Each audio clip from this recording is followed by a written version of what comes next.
Welcome to Dawn media news.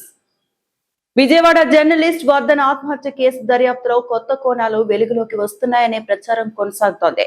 ఇప్పటికే 2 నిందితులను పోలీసులు అరెస్టు చేసిన నేపథ్యంలో మరికొందరి పాత్రపై కూడా చర్చ సాగుతోంది. ఈ వ్యవహారంలో ఓ సిద్ధాంతి, ఓ లాయర్, అలాగే ఓ పోలీస్ అధికారి పాత్రపై విశ్వసనీయ సమాచారం వెలుగులోకి వచ్చినట్టు తెలుస్తోంది. పూర్తి వివరాలు ఈ కథనంలో.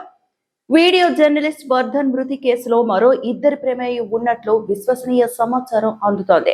రాత్సా మీడియా నిర్వాహకులు తమ్మిశెట్టి రంగా సురేష్, దేవా శివప్రసాద్ కలిసి తమ సంస్థలో వీడియో జర్నలిస్ట్ గా పనిచేసిన వర్ధన్ ను వేధించినట్లు ఆరోపణలు ఉన్నాయి. ఈ ఘటన రాత్సా మీడియా కార్యాలయంలోనే జరిగినట్లు తెలుస్తోంది. ఆ సమయంలో అక్కడ మరో 2 వ్యక్తులు కూడా ఉన్నారని సమాచారం. వారిలో ఒకరు సిద్ధాంతి, మరొకరు లాయర్ అని తెలుస్తోంది. ఈ నలుగురు కలిసి వర్ధన్ పై ఒత్తిడి తీసుకొచ్చినట్లు ప్రచారం కొనసాగుతోంది.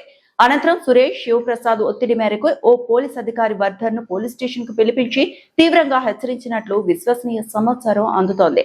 ఈ కేసులో ఇప్పటికే తమ్మిశెట్టి రంగా సురేష్, దేవా శివప్రసాద్ లను పోలీసులు అరెస్టు చేశారు. అయితే దర్యాప్తును మరింత లోతుగా నిర్వహిస్తే సిద్ధాంతి, లాయర్ పాత్ర కూడా వెలుగులోకి వచ్చే అవకాశం ఉందని పలువురు అభిప్రాయపడుతున్నారు.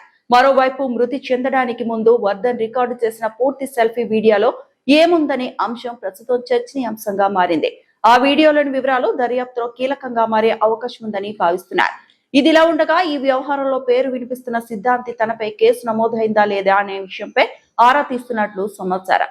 కేసు దర్యాప్తు ఓ మలుపు తిరుగుతోందన్న ఆందోళనలో ఉన్నారని తెలుస్తోంది. వర్ధన్ మృతి కేసు దర్యాప్తులో ఇంకా ఎలాంటి విషయాలు వెలుగులోకి వస్తాయన్నది ఆసక్తికరంగా మారింది. అయితే ఈ కథనంలో పేర్కొన్న సిద్ధాంతి, లాయర్, పోలీస్ అధికారి పాత్రకు సంబంధించి అధికారికంగా పోలీసులు ఇప్పటి వరకు ఎలాంటి ప్రకటన చేయలేదు. దర్యాప్తులో వెలుగులోకి వచ్చే ఆధారాల ఆధారంగానే వారి పాత్రపై స్పష్టత వచ్చే అవకాశం ఉంది. నా చావుకి తమ్మిశెట్టి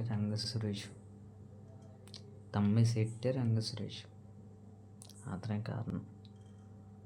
అతనితో పాటు ఉండు దేవాశివ వాళ్ళిద్దరే కారణం నా చావుకి.